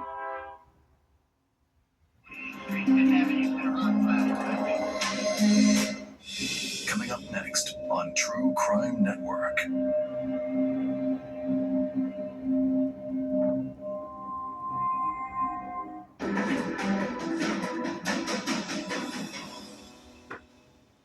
Jack Jesse is home alone recovering from a major surgery. He's waiting for his wife Sandra to return when a stranger breaks in and stabs him to death. Sandra returns home to find her husband murdered, but there are questions as to where she was and why she was gone so long, allowing the killer time to finish the job while she was out. And after an exhaustive interview with Sandra, investigators are left with more questions than answers. After Sandra's 4-hour interview ends with promises to help in the investigation, she gets in touch with her lawyer.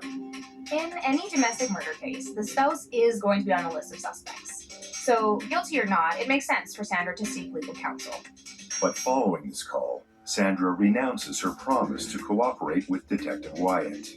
CSI need to sweep the house, and they ask Sandra to provide elimination fingerprints. Since her prints will be all over the place, this will help them identify any unknown prints. Sandra, however, refuses this request. Sandra also declines to take any of Detective Wyatt's calls. Sandra hires defense attorney Al Stoke, who promptly calls Detective Wyatt and tells him to stop calling his client. When the CSI team returns to the Jesse home to search for additional clues, they are met by Sandra's son Thomas, who vehemently refuses them access. They went and knocked on Tom's store in Arizona, and he basically told them that he wouldn't talk to them. Less than 24 hours into the investigation, any help Wyatt hopes to get from Jack's wife and stepson has gone up in smoke. This makes Wyatt's life more difficult than it needs to be, and it raises questions as to why Sandra isn't cooperating with the investigation. Her husband has just been murdered, and she's standing in the way of finding the killer. Wyatt obtains a late-night search warrant to go back and investigate the crime scene. You would assume that Jack's family would want the killer brought to justice, yet all he's getting from them is pushback. It's a red flag that now puts Sandra and Thomas at the top of Wyatt's suspects list. Detective Wyatt wades through the evidence he's gathered so far, looking for any clues that could definitively point back to Sandra. She has an alibi, and he doesn't suspect that she's the one that actually killed Jack. But her story has holes, and her timeline of events suggests that she was intentionally out of the house while the killing occurred. The lab report comes in confirming that Jack was stabbed 11 times in the chest, arm, neck, back, shoulder, face, and head with a large hunting knife. One of the really sad things about this is that the autopsy showed that Jack probably would have died of natural causes within a couple of months. His tumor was back and was growing, so this was completely senseless. Like most murders, there's no reason for it. Wyatt can't link the murder to Sandra without the murderer. So unless he can turn up some concrete evidence, her involvement in Jack's killing remains a working theory. The impact of Jack's murder on his family is devastating. They're at a loss why anyone would want to see him dead. But they have their suspicions as to who may be involved. When we had called family members, they came down to the station, and several of them that night, before we even started doing interviews, said, Sandra is the suspect. But when Jack's retirement account and life insurance policy come through, leaving Sandra with a substantial sum, the question of motive starts to take shape. Detective Wyatt learns of a substantial sum Sandra just came into. If you want motive, you follow the money. Jack's 401k is worth over $262,000, and his life insurance policy, that's another $411,858. With his medical bills rising and the possibility that he may never return to work for $674,000, that's a pretty good reason to have him killed. This is not a slam dunk yet. You can't convict someone for murder simply because they collect on a spouse's life insurance policy.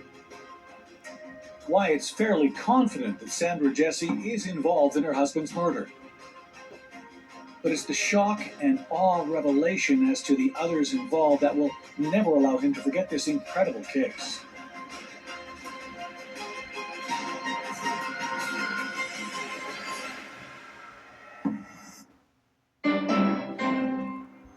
Are you 50 or over?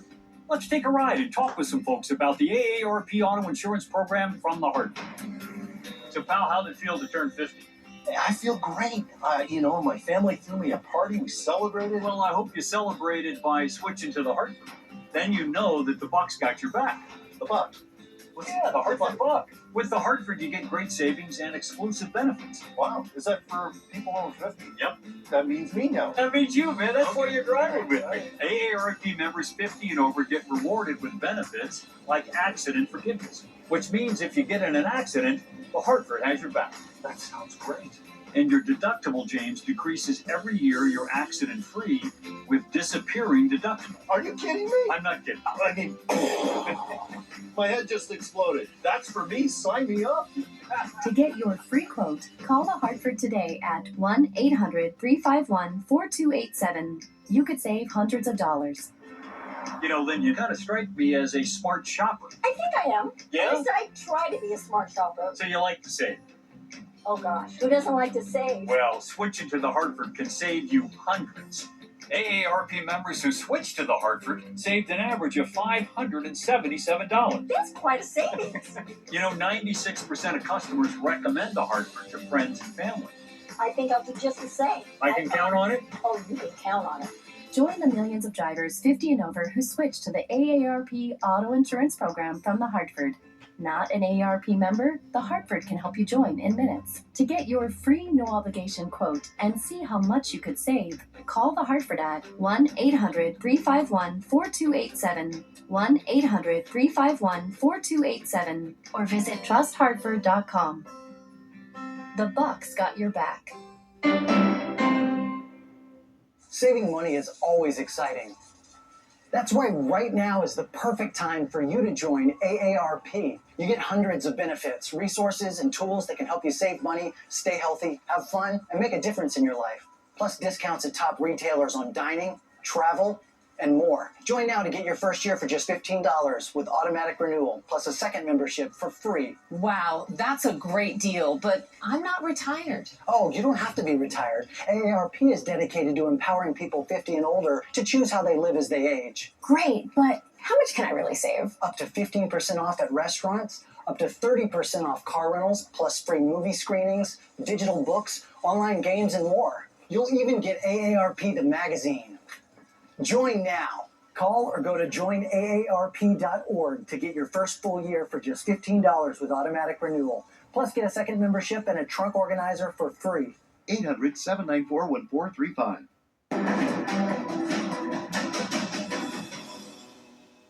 After Jack Jesse is found murdered in his home, Detective Wyatt scrutinizes his wife Sandra's alibi and realizes there's an hour-long gap unaccounted for.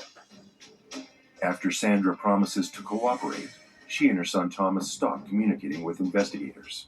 Detective Wyatt grows suspicious. Wyatt's hunch that Sandra is involved in the murder is bolstered when he learns that she collects over $500,000 from Jack's pension and life insurance policy. Despite the ongoing investigation, there are no arrests made and no new leads. Detective Wyatt believes that Sandra Jesse is involved in the murder of her husband Jack for financial gain. Wyatt's theory seems plausible, but if he can't prove her involvement, then there's no way a jury will find her guilty. As the case drags on, Detective Wyatt is promoted out of homicide. The case goes cold. It appears that whoever killed Jack has gotten away with it. For now. Meanwhile, Sandra sells the Placentia home. She takes the assets from the sale, along with the pension and life insurance, and buys a place in Phoenix.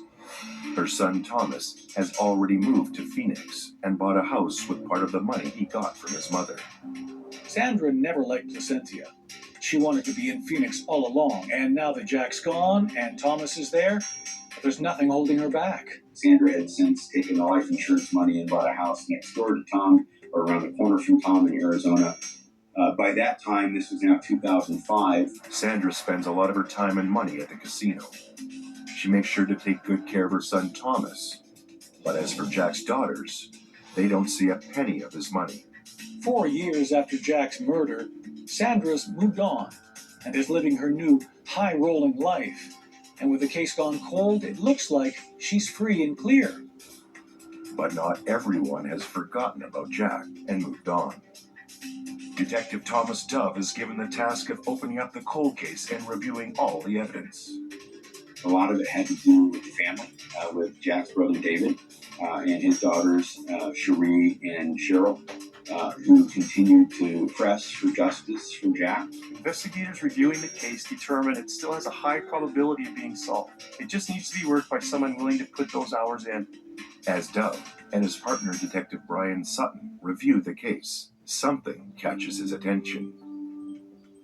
There's a report filed in there from years ago. It describes an anonymous caller that contacted the Placentia Police Department, claiming that police suspicions regarding Sandra and her son Thomas are on target. My understanding was that that anonymous call came in. The call was not reported, and the call didn't give a name. It gave some indicators of a person that had worked with Tom Averitt at a box store and were friends. They played in a softball league together. He goes on to say that the pair hired a hitman who worked with Thomas at his security job, and that individual bragged that he used the money from the murder to buy a new truck and jet skis. The anonymous caller also claims to know that the hired hitman chickens out at the last minute. And the getaway driver is the one who ends up killing Jack with a hunting knife. This is a major development. Surprisingly, the officer who took the call and wrote the report didn't record any portion of it or take any steps to launch a trace and follow up with this potential informant. The report has gone unchecked. Until now. Dove and Sutton have two immediate objectives. Discover the identity of the 2001 caller and call through employment records to find Thomas' co-workers and uncover the identity of the man he hired to kill Jack Jesse. It doesn't take them long to flag Brett Schraben's name from a list of employees who worked security with Thomas. Tom then started doing an extensive investigation and believed, based on everything that he saw, that Brett Schraben was most likely the person that the anonymous caller was talking to. McDove recognizes the name from a handwritten note taken as evidence along with the receipts from Sandra's purse on the night of the murder. There's a good chance that this is the man the anonymous caller is referring to in the report. And then I think the thing that was really, really key was going back and finding the items that Sandra had in her purse. She had a small piece of paper, just a little piece of note paper that said Schrauben written on it.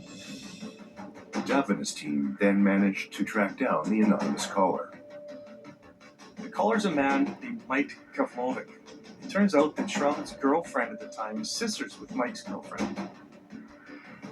Mike tells investigators they're all out at a local bar when he overhears Brett talking to another man, TJ Garrick, discussing details of the murder and later bragging about the money he got for it. With a list of 4 suspects, Sandra Jesse, Thomas Ehlert, Brett Schrauben, and TJ Garrick, this cold case suddenly has a second life. Many abused and neglected animals are hungry and need help right now. Many animals are starving, wondering if food will ever come, with the unbearable pain that comes with that, and they need our help. There are animals that have no idea when their next meal will come. They can't even remember when their last meal was. And they are moments from dying. So I'm here to ask you, will you open your heart to help an animal who's hungry? Go online, call, or simply scan this code and donate just $19 a month. You'll help feed a hungry animal. That's just 63 cents a day to fill their empty bowl and show them the love in your heart. There are empty bowls that are sitting there waiting to be filled. You can tell that these dogs are so weak from hunger. They've known no other life but a life of suffering. No animal should have to go hungry. And with your support today, you will help feed a hungry animal. You can fill their bowl, but you have to make your urgent life-saving gift today. Do it now, and we'll send you this welcome kit and this Animal Champion t-shirt to thank you for helping an animal today. There's always an empty bowl on the ground that should have food in it. And it's very clear from the appearance of these dogs that that bowl hasn't had food in it for a long time. We urgently need 3,000 new donors in the next 30 days.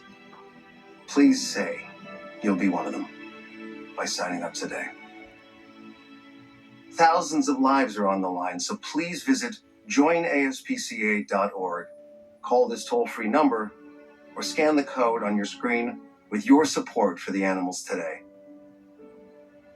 It's only 63 cents a day to help rescue animals who are suffering. Many can't wait much longer. So please join in the next 10 minutes. And if you do, we'll send you this free welcome kit, including our member magazine, photo of an animal who's been rescued, and this limited edition Animal Champion t-shirt. With your support today, you will help feed a hungry animal. You'll fill their empty bowl and you'll show them the love in your heart. The animals are depending on you, and many can't wait another day. It's only 63 cents a day. Please go online, call, or scan before it's too late. No animal should ever go hungry, and I know you agree. Please make this the moment that you say, I won't stand by while they suffer. Help fill their bowl too. Go online, call, or scan this code right now.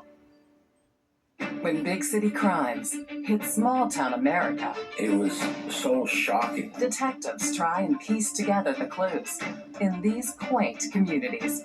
Heartland Homicide, next on True Crime Network.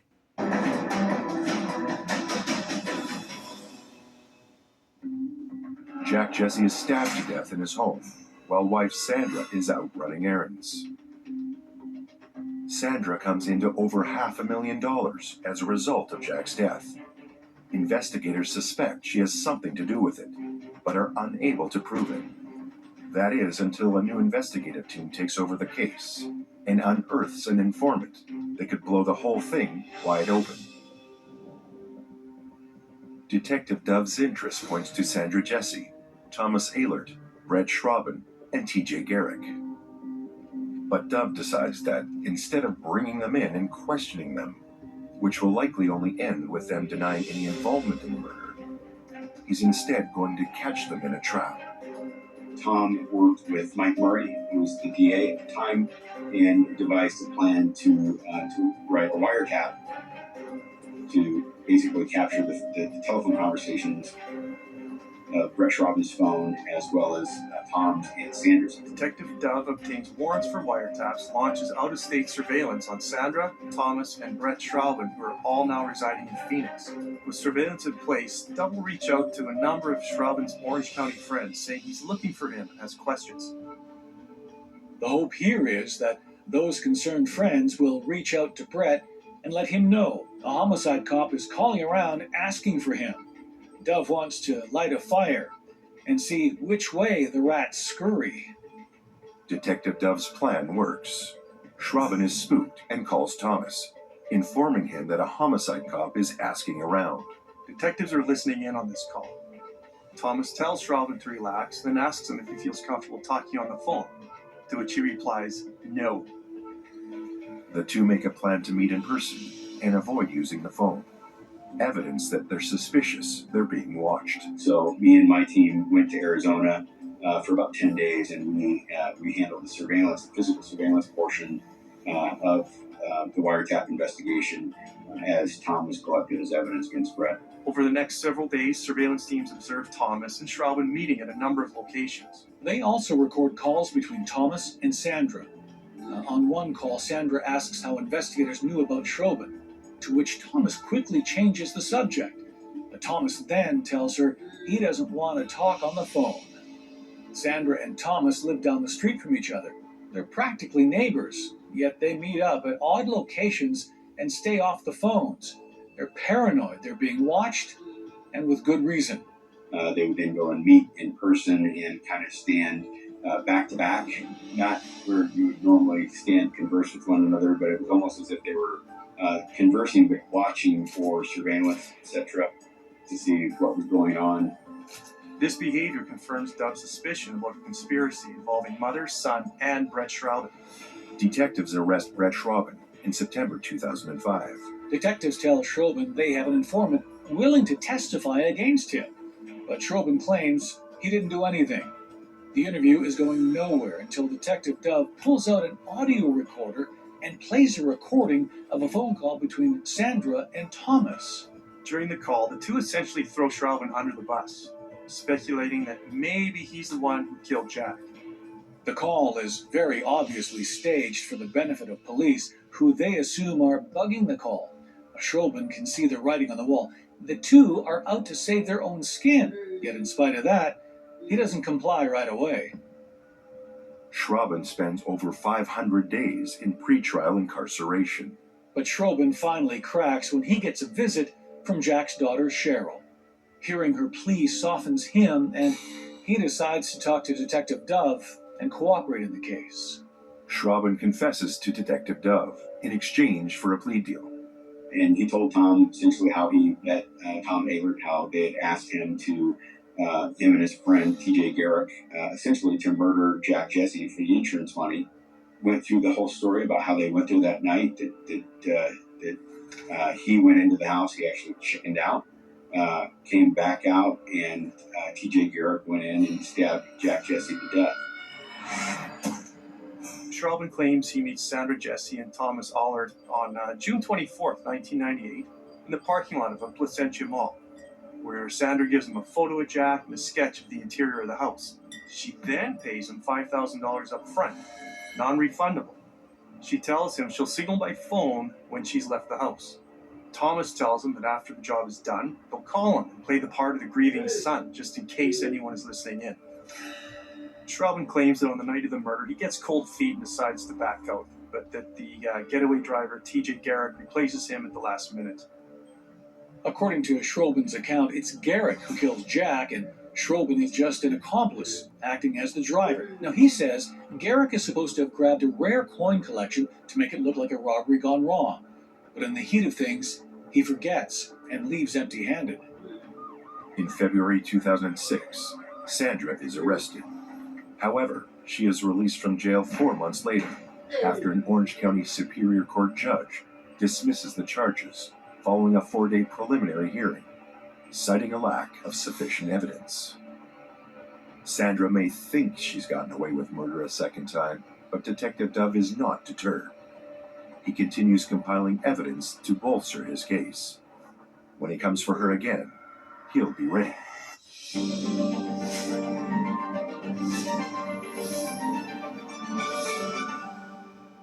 Is your body telling you something? Well, there are more than 50 million Americans living with joint pain from aging, exercise, overuse, which means it could be affecting you or someone you love. The good news is you don't need to live in pain. Pain is manageable and it's controllable. That's why there's Omega XL, a powerful joint pain relief supplement. And Omega XL could change your life. Just ask anybody who uses it. These are real people that have had some real results. My husband says it's a big difference. He wants to know, what did I take? Omega XL.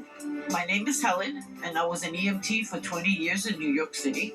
We never knew what call we were going to get, but I was one of the first responders for the plane on the Hudson. The job was very tough, and it really put a burden on my body. I could not walk, not even half a block. My sister finally told me, try Omega XL. I ordered it, and now, last week, I walked 6 blocks. I was so proud of myself. It's been the best thing that I did because it relieves a lot of pain. This product is the best thing. These tiny pills that you take will be a miracle for your body. You will remember what did it to you, and it was Omega XL. It's natural. It's drug-free. It's really small, easy to swallow. It has over 35 years of clinical research supporting it. Omega XL is really in a class all its own. It has over 35 years of clinical research that show that it helps with joint pain and muscle soreness due to exercise, aging, and everyday activities. And it can even help respiratory health. Our investigation has shown us the truth on Omega XL. If you're in pain, I want you to know that there is real hope out there. I'm living proof. You've trusted me for the last 40 years. And if you're experiencing joint pain, I'm asking you to trust me now. I'm taking Omega XL because it works for me. And if it didn't, I wouldn't be backing it.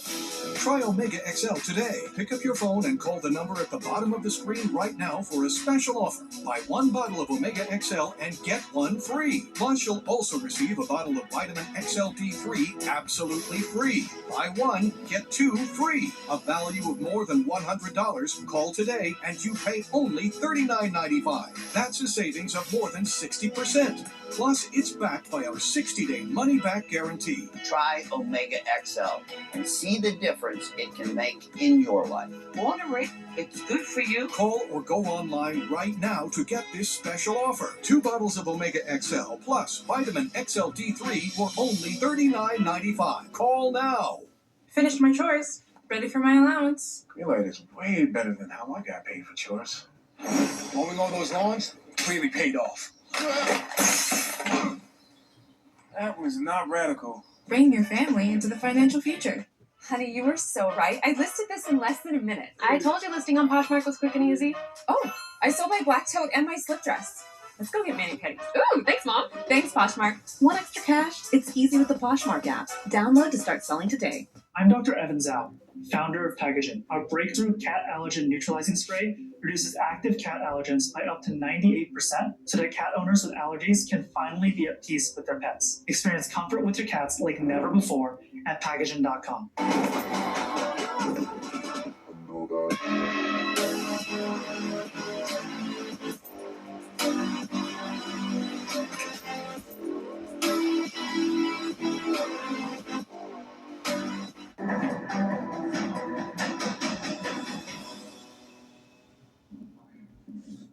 On August 13th, 1998, Jack Jesse is murdered in his home while recovering from a major surgery. Many close to the case suspect that Jack's wife Sandra is involved in orchestrating the murder. Her motive? Financial gain. But there isn't enough evidence to make a case against Sandra until new investigators take over the case and uncover an overlooked informant. Sandra and her son Thomas are finally arrested on May 25, 2007, almost 9 years after the murder. But Sandra is subsequently released 4 months later for lack of evidence. Approximately 16 months after Sandra's case is first dismissed, Detectives Dove, Sutton, and the DA's office have built a case against her that will go before a jury. Sandra and Thomas are both arrested and charged with planning a murder-for-hire scheme to have Jack Jesse killed. Sandra and Thomas both stand trial, and if convicted, could face life in prison. The DA, Michael Murray, has Schroben recount the details of the murder-for-hire conspiracy. Schroben testifies that Thomas approached him in August of 1998 and tells him that Sandra will pay $50,000 to have Jack killed. Schroben accepts the offer, taking a $5,000 non-refundable deposit up front. Schroben testifies that the plan is for Sandra to signal him by phone once she's left the house to run errands on August 13th. Schroben is then to use a side door that Sandra leaves unlocked. He approaches the house with a handgun, but suddenly gets cold feet. He calls Thomas to buy time, but claims that Thomas tells him it's now or never. If he doesn't do this job tonight, Sandra will do it herself. Schroben is mulling it over when he claims that his friend T.J. Garrett, the getaway driver, volunteers to switch places with him. At some time between 9:30 and 10 p.m., Garrett enters the house and stabs Jack Jesse 11 times. Schroben concludes that he wants to walk away from the job, but that Garrett insists he do it himself and that he use a hunting knife instead of a gun. Thus, Schroben minimizes his involvement in the crime, but still admits to readily accepting the remainder of the $45,000 payment. DA Murray shows how money moved from Sandra's account after the killing to pay off the hitmen. Bank, phone, hotel, and airline records, plus an eyewitness, corroborate key portions of that assertion. That after Sandra made a pre-murder $5,000 payment, Schroben took turnaround flights to Phoenix, where Ehlert handed him 3 cash installments totaling $45,000. These records, in conjunction with Schroben's testimony, look fairly damning in favor of the plaintiffs. On July 21, 2009, 11 of the 12 jurors vote guilty. But in spite of Schroben's testimony and the evidence against the mother and son co-conspirators, a lone juror holds out and votes not guilty. The judge declares a mistrial. When it came back to the hung jury, we were able to speak with other jurors. That juror left immediately and didn't stick around to talk. But several of the other jurors stayed and talked, and they were in tears. They were devastated by the fact that this had happened. Sandra and Thomas are relieved. It's a blow to the prosecution, but more than that, it's a blow to Jack's family, who are here expecting justice. However, the deadlock doesn't change Murray's opinion of the case, and he assures the family that the fight is far from over. In the lead-up to the second trial, Thomas flips and makes a plea deal with the prosecutor. A reduced sentence in exchange for testifying against his own mother. Thomas testifies that his mother, Sandra Jesse, is the one who orders the hit on her husband, Jack. He claims that for his part, he is granted a portion of the money and buys a house near Phoenix with it. Sandra's lawyer, Derek Bircher, attempts to undermine Thomas and Schroben's character by calling them pathological liars. He accuses them of villainizing Sandra by fabricating a story to fit the DA's theory in exchange for sweetheart deals. Sandra doesn't testify in her first trial, but with her own son testifying against her in this one, her lawyer has her take the stand to defend herself. Up to this point, the defense paints Sandra as a loving wife, caring for her sick husband and doing everything possible to aid in his recovery. But Murray refers to an incident that paints a different picture. Earlier in the trial, Jack's nurse delivers a bombshell testimony when she states that upon showing Sandra how to clean Jack's colostomy bag, Sandra turns in disgust, going as far as walking away and covering her ears. Not exactly the picture of a loving wife willing to do whatever it takes to help her sick husband. Sandra now has a chance to defend against this claim. When questioned by the DA, she states she doesn't remember the incident, but Murray presses her. Sandra grows irritated and snaps. She claims the nurse who made the claim is lying. The effect of this is devastating. She undermines her credibility, and the jury begins to see her as unbelievable and uncaring. The jury of 6 men and 6 women deliberate for less than 6 hours and return with a verdict. Sandra Jesse, 61, is found guilty of 1 felony count of special circumstances murder for financial gain and 1 count of conspiracy in the August 13th, 1998 killing of Jack Jesse. I think one of the things in this one was the complete senselessness of it, the fact that the greed, and that's all it was greed. Sandra is sentenced to life in prison without parole. Jack's family finally has justice. The fact that, we were able to bring justice. I never say we bring closure, because nothing that we do or have done will ever bring Jack back to his family. But they're thankful and they're grateful for everything that everyone who was involved. Brett Schraven, having already spent 515 days in jail, is released for time served in exchange for testifying. 42-year-old Thomas Ehlert is given 15 years to life in prison for his part in the crime. And the alleged knife wielder and murderer, TJ Garrick, goes to trial in 2013. Murray uses the testimonies of Schroben and Thomas Ehlert to paint Garrick as the killer. But due to a lack of evidence and inconsistencies in the witness statements, Garrick is acquitted. While the question of who killed Jack Jesse that fateful night still remains, it's clear who the mastermind behind the whole thing is.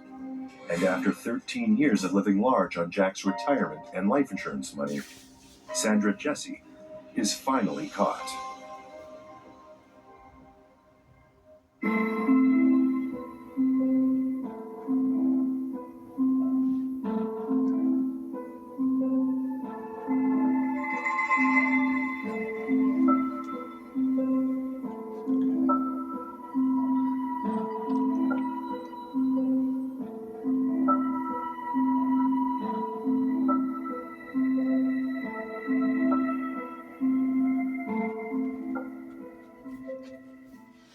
Big city crimes hit small town America. Heartland homicide. Next.